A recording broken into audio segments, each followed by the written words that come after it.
Welcome to Anthology's webinar on entering non-book inventory. In this one, we're going to talk about planning. Okay, so let's begin talking about planning. What topics are we going to cover today?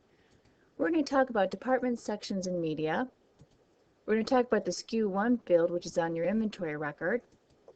We're going to talk about barcodes and naming conventions. And then we're going to talk about the item UPC field. Let's begin by talking about departments, sections, and media. We want you to start visualizing the structure of your inventory. Most booksellers, when they get started in anthology, are looking at their inventory on a record level. So they're sitting on the inventory record, which is what you're seeing on the screen now, and they're entering in the department, section, and media for one record. They're never having that moment to step back and take a look at the bigger picture and decide on the structure of their inventory as a whole. So we're going to encourage you to do that now. What you're looking at now is anthology inventory as a whole. So if you're going to begin breaking it down, how would you do that? Well, you're going to create departments. Now those departments can be anything you want, and you can have as many departments as you want, but know that departments are meant to be very general. So if you walk into a bookstore, what do you typically see? Well, you usually see your cafe on one side of the store, you might see books in the middle of the store, and then you might see gifts running along the outside of the store. And so when you begin to break down your departments, this is typically the way that you do it, very broad topics. But what if you needed more information? You needed a little more detail than that to help you manage the store. What would be the next thing you'd do? Well, know that Anthology is a book-selling software, so all of our labels have to do with books, so you'll recognize them.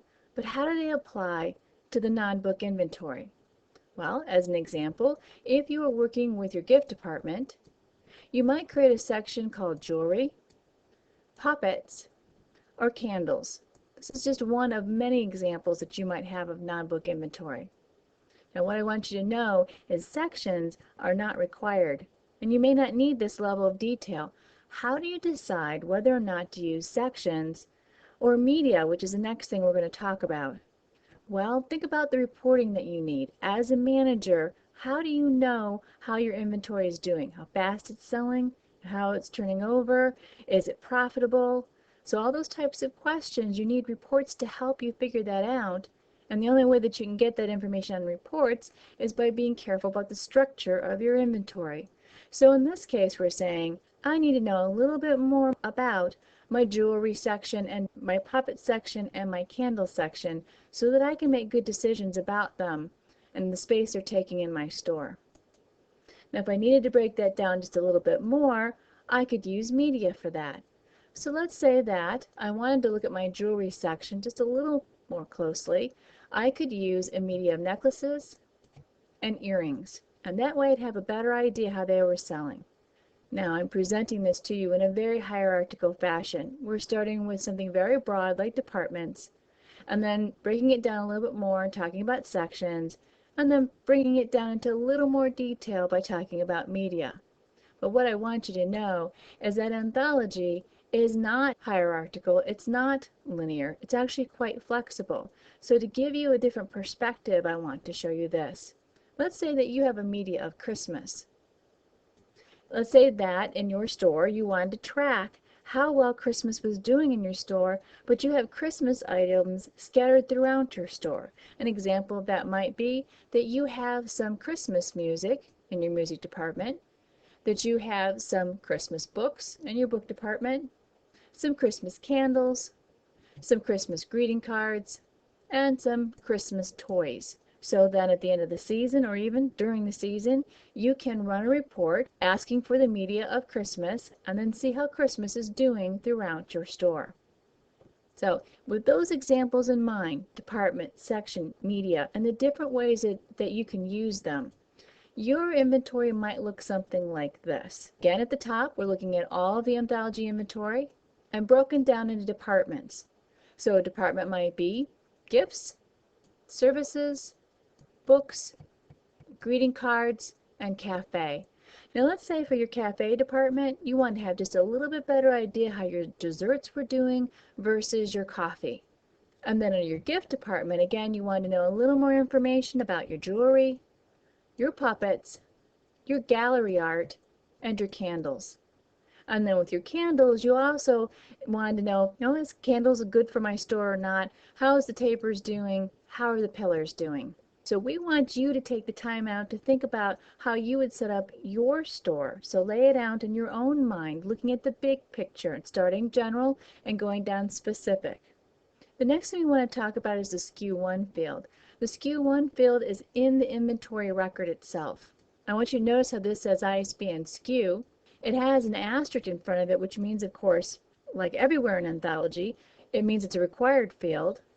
And then notice what it says within that field. LG space coffee for large coffee.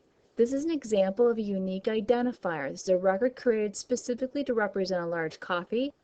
So know that that skew 1 field needs to be a unique identifier. Now in the book industry, this is easy. It's your ISBN number. That's always going to be your unique identifier. But when you're talking about non-book, that's not always so clear what goes there. Many booksellers will use a UPC code on the item if it has one. If it doesn't have one, what are you going to do? Well, know that this is an alphanumeric field, so you can use numbers, letters, and any combination thereof. As you're thinking about this, remember that the cashier has to bring it up at the cash register. What you're entering there, can the cashier do that? If you're using a naming convention, is it something they're going to be able to remember, like this, large coffee?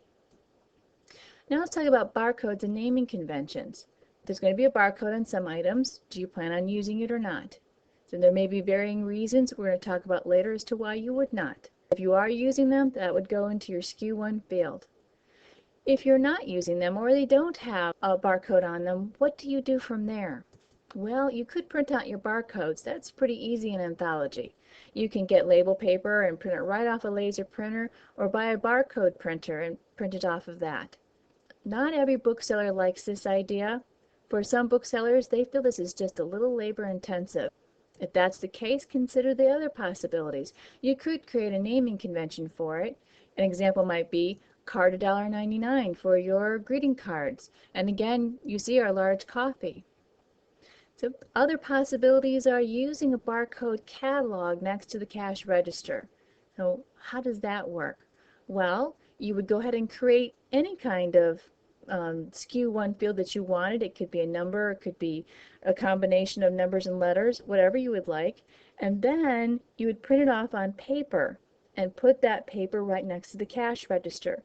When the item came up, the cashier would find it on that paper and they'd scan it. That way you're not creating labels for each individual item. Now let's talk about the item UPC field. Notice that sitting here in the third position, it does not have an asterisk in front of it. So know that this is not a required field. You will often leave this blank. When you're talking about non-book inventory, we're going to suggest that you put in the vendor's reorder number. So the first thing that suggests is that you're reordering it. So if you're not reordering it, leave it blank. If you are reordering it, what is your vendor's reorder number? Many booksellers think that it's going to be the UPC barcode on the item that they're using in their skew 1 field, when in fact it's not. It rarely ever is. How do we know what it is? You're going to need to look at your invoice and see what your vendor is using for the reorder number and then enter it here in the item UPC field. How would that work in Anthology? How would you use that information to go ahead and purchase items from your vendor? In the header, we're looking at the header of the PO. Over here on the right hand side, we're looking at the skew format field, and the skew format field has a number of formats to choose from, including the item UPC format. So when you select item UPC, you're telling Anthology for that purchase order to go to the inventory record and find the vendor's reorder number and fill it in on the purchase order. Then you can go ahead and print it out and send it, fax it, mail it to your vendor. And that concludes this part of training. Please continue the training on to the next training video. Thank you for joining me.